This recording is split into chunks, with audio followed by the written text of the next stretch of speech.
दोस्तों आजकल एक बहुत कॉमन प्रॉब्लम चल रही है। लोग घर बनाते समय या फिर इंटीरियर बनाते समय या फिर रिनोवेट करते समय सबसे पहले ये देख लेते हैं कि आखिर ट्रेंड में क्या चल रहा है। फिर वो इंस्टाग्राम देखते हैं, पिंटरेस्ट देखते हैं, यूट्यूब शॉर्ट्स पे देखते हैं कि कौन सा डिज़ाइन वायरल है या फिर किसी लग्जरी होम टूर में क्या दिखाई दे रहा है। लेकिन यहीं पर सबसे बड़ी गलती शुरू हो जाती है, क्योंकि जो चीज़ दूसरे के घर में अच्छी लगती है, ज़रूरी ये नहीं कि वो आपके घर में भी उतनी अच्छी लगे। जो चीज़ आपको वीडियो में लग्जरी लग रही है, क्या यह ज़रूरी है कि वो रियल लाइफ में उतनी ही प्रैक्टिकल हो? यानी कि ट्रेंड और ट्रूथ में बहुत फ़र्क होता है। कई बार लोग इसी वजह से गलत डिसीजन ले लेते हैं, क्योंकि उन्हें लगता है कि ये आजकल का फैशन है तो सही होगा। लेकिन रियलिटी यही है कि घर सिर्फ दिखाने के लिए नहीं बनता, घर रोज जीने के लिए बनता है। घर ऐसा होना चाहिए जो कि दिखने में भी अच्छा हो और यूज़ में भी आसान हो, मेंटेन करना प्रैक्टिकल हो, और ऐसा भी ना हो कि 5 साल बाद आपका घर जो है वो तुरंत आउटडेटेड दिखाई दे। तो इस पार्ट में हम 3 बहुत ही इंपॉर्टेंट पॉइंट के बारे में समझेंगे, जैसे कि सबसे पहली चीज, सिर्फ ट्रेंड को देख के चीजें चुनने की गलती। उसके बाद में पूरे घर में कंसिस्टेंसी न रखने की गलती। और तीसरी इंपॉर्टेंट चीज आ जाती है जो कि है बजट गलत जगह पर खर्च करने की गलती। और यकीन कीजिए, अगर आप इन तीनों चीजों को समझ लेते हो तो सेम बजट में भी आपका घर काफी ज्यादा प्रीमियम, बैलेंस और रिग्रेट फ्री बन सकता है। तो यहाँ पर सबसे पहली चीज आ जाती है जहां पर लोग सिर्फ ट्रेंड को देख के चीजों को चुन लेते हैं और प्रैक्टिकलिटी को भूल जाते हैं। आज की सबसे बड़ी प्रॉब्लम यही है कि लोग डिजाइन को कम चुनते हैं और ट्रेंड को ज्यादा फॉलो करते हैं। कहीं कोई फ्लूटेड पैनल अगर ट्रेंड में आ गया, या फिर कहीं प्रोफाइल लाइट ट्रेंड में आ गई, कुछ जगह पर आपने देखा होगा बोल्ड टेक्सचर वॉल जो है वो ट्रेंड में है, कहीं ओपन शेल्फ किचन में काफी ट्रेंड में आ गया। तो ऐसी चीजों को लोग बिना सोचे समझे अपने घर के अंदर लगवा देते हैं। अब गलती कहां पर होती है ये समझ लेते हैं। गलती ये होती है कि हम डिजाइन को उसके कॉन्टेक्स्ट में नहीं देखते हैं, हम सिर्फ उसका लुक देखते हैं। उदाहरण के लिए, कोई चीज अगर बड़े विला में काफी अच्छी लगती है तो वही चीज छोटे अपार्टमेंट में काफी क्रैम्प्ड फील दे सकती है। किसी इन्फ्लुएंसर के स्पॉटलेस घर में ओपन शेल्फ काफी सुंदर दिखते हैं, लेकिन फैमिली होम में वही शेल्फ रोज डस्ट पकड़ेंगे और मेसी दिखाई देंगे, जहां पर आपको क्लीनिंग में काफी ज्यादा दिक्कत होगी। वहीं पर किसी शोरूम में जो ग्लॉसी फिनिश है वो काफी ब्यूटीफुल लग सकती है, लेकिन घर में जब बार बार इसके ऊपर मार्क्स आ जाते हैं तो आपको काफी ज्यादा मेंटेनेंस भी करना पड़ता है। यानी कि सोशल मीडिया आपको सिर्फ बेस्ट एंगल दिखाता है, लेकिन रियल लाइफ आपको डेली रियलिटी दिखाती है। तो इसीलिए आपको डिजाइन को फाइनल करने से पहले कुछ चेकलिस्ट को फॉलो जरूर कर लेना चाहिए। जब भी आप किसी भी चीज को अपने घर के अंदर लगाने वाले हो तो खुद से ये 5 सवाल जरूर पूछ लीजिए। पहला सवाल, क्या ये मेरे घर के साइज के हिसाब से सही है? क्योंकि देखिए दोस्तों, हर डिजाइन, हर साइज घर के लिए नहीं होता है। जो चीजें बड़ी स्पेस में एलिगेंट दिखाई देती है वही छोटे स्पेस में काफी हेवी लग सकती है। उसके बाद दूसरा सवाल आ जाता है कि क्या ये मेंटेनेंस फ्री है? क्योंकि बहुत सारी चीजें नई नई तो काफी अच्छी लगती है, लेकिन कुछ महीने बाद वही हेडेक बन जाती है, जैसे कि वहां पर dust, stain, scratch, cleaning effort.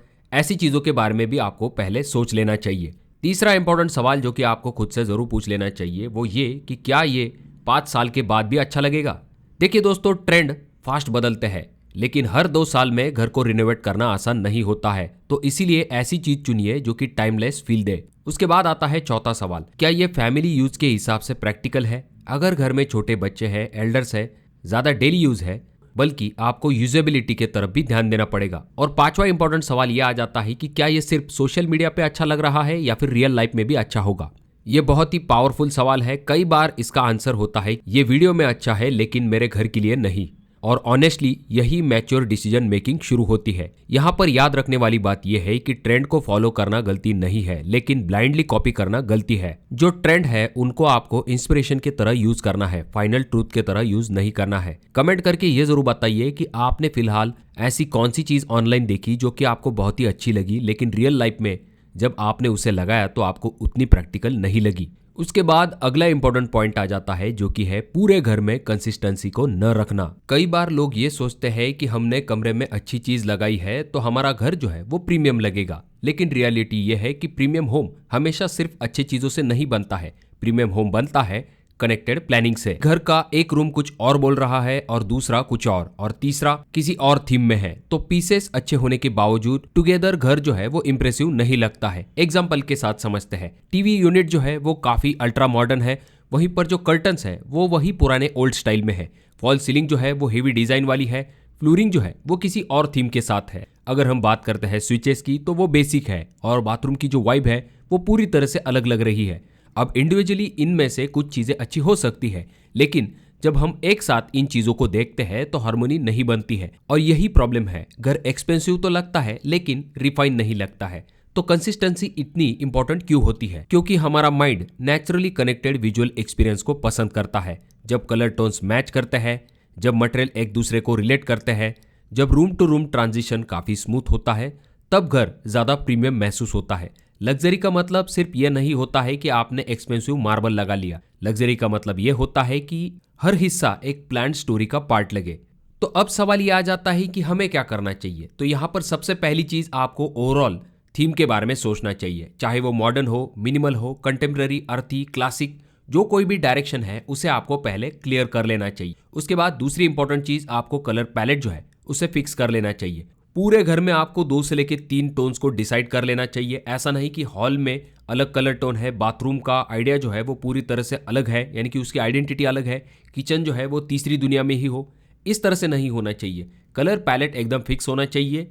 तीसरी इंपॉर्टेंट चीज़ यहाँ पर यह आ जाती है कि मटेरियल का कॉम्बिनेशन जो है वो आपको पहले से ही तय कर लेना चाहिए। जैसे कि कहाँ पर वुड रहेगा, कहाँ पर आपको मार्बल लुक देना है, कहाँ पर आपको मैट फिनिश के तरफ जाना है, कहाँ पर आपको टेक्सचर का प्लानिंग करना है। ये सभी चीज़ें पहले से ही तय होनी चाहिए। चौथी इंपॉर्टेंट चीज़ ये आ जाती है कि रूम टू रूम आपको विजुअल कनेक्शन रखना चाहिए। अब यहाँ पर हर रूम आपको सेम बनाने की जरूरत नहीं है, लेकिन फील जो है वो कनेक्टेड होना चाहिए।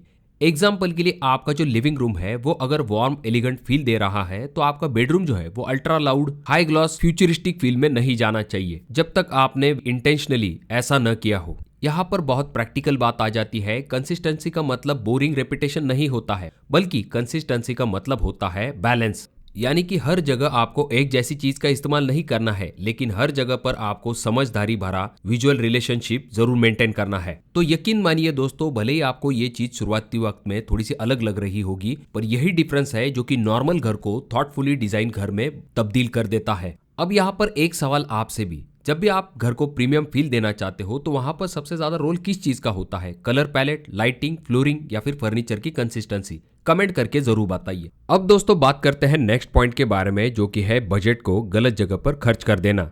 घर बनाते समय बहुत सारे लोग एक कॉमन मिस्टेक करते हैं। जहां इन्वेस्टमेंट करनी चाहिए वहां पर बचत कर लेते हैं, और जहां पर सिंपल रखना चाहिए वहां पर एक्स्ट्रा पैसे खर्च कर देते हैं। यानी कि बजट तो ठीक ठाक होता है, लेकिन एलोकेशन गलत हो जाता है। यानी कि यही वजह होती है कि कई बार घर का टोटल बजट अच्छा होने के बावजूद फाइनल आउटपुट जो है वो उतना सेटिस्फाइड नहीं मिलता है। तो अब सवाल आ जाता है कि गलती कहाँ होती है। देखिए दोस्तों, लोग जो है वो विजुअल लग्जरी के पीछे भागते हैं, लेकिन रियल वैल्यू को इग्नोर कर देते हैं। एग्जाम्पल के लिए, आप सीलिंग के ऊपर काफी ज्यादा हेवी डेकोरेशन के लिए एक्स्ट्रा पैसे को खर्च कर देते हो। अननेसेसरी फैंसी पैटर्न के ऊपर एक्स्ट्रा पैसा खर्च किया जाता है। एक ही रूम में बहुत सारे मटेरियल को मिक्स करके वहां पर भी हम एक्स्ट्रा पैसे खर्च कर देते हैं। लेकिन वहीं पर दूसरे तरफ ऐसा देखा जाता है कि जो फ्लोरिंग है उसकी क्वालिटी में कॉम्प्रोमाइज किया जाता है। लाइट का जो प्लानिंग होता है वो काफी वीक होता है। किचन में जो चीजें इस्तेमाल की जाती है वहां पर यूजेबिलिटी जो होती है वो काफी एवरेज होती है। बाथरूम में जो फिटिंग्स का इस्तेमाल किया जाता है वहां पर भी बेसिक चीजों का इस्तेमाल किया जाता है, और जो हार्डवेयर की क्वालिटी होती है वहां पर लोग काफी ज्यादा बचत कर लेते हैं। हालांकि वहां पर आपको खास करके क्वालिटी के तरफ ध्यान देना चाहिए। उसके बाद जो कर्टन्स होते हैं उनके प्लानिंग को इग्नोर किया जाता है, और जो मेन डोर होता है वहां पर डिटेलिंग जो है वो काफी साधारण की जाती है। अब प्रॉब्लम ये होता है कि ये जो चीजें है ये हर रोज यूज होती है। ये चीजें आपके घर का फील जो है उसे डिफाइन करती है। अगर यहाँ पर आप कॉम्प्रोमाइज करते हो तो एक्स्ट्रा डेकोरेशन का आपको ज्यादा फायदा नहीं मिलेगा, ना ही इससे आपका घर ज्यादा प्रीमियम दिखाई देगा। तो अब आता है अगला सवाल कि स्मार्ट इन्वेस्टमेंट करना कहां पर बेहतर होता है। जैसे कि हमने देखा फ्लोरिंग। देखिए दोस्तों, फ्लोरिंग की अगर क्वालिटी अच्छी है तो आपको विजुअल लुक जो है वो भी काफी अच्छा मिलता है, और ये लॉन्ग टर्म यूज के हिसाब से भी एक स्मार्ट सिलेक्शन होता है।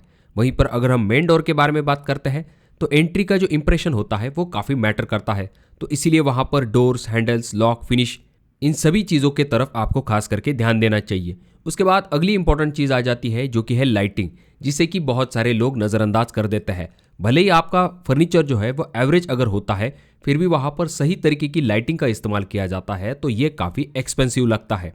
अगर आपकी लाइटिंग डल हो जाती है तो आपका एक्सपेंसिव डिजाइन भी काफी डल लगने लगता है। तो इसीलिए आपको हमेशा लाइटिंग की जो प्लानिंग है वो काफी सही तरीके से करना जरूरी होता है। उसके बाद में अगर हम बात करते हैं किचन के यूजेबिलिटी की। देखिए दोस्तों, किचन जो है वो सिर्फ दिखने के लिए नहीं बल्कि डेली यूज के लिए होता है।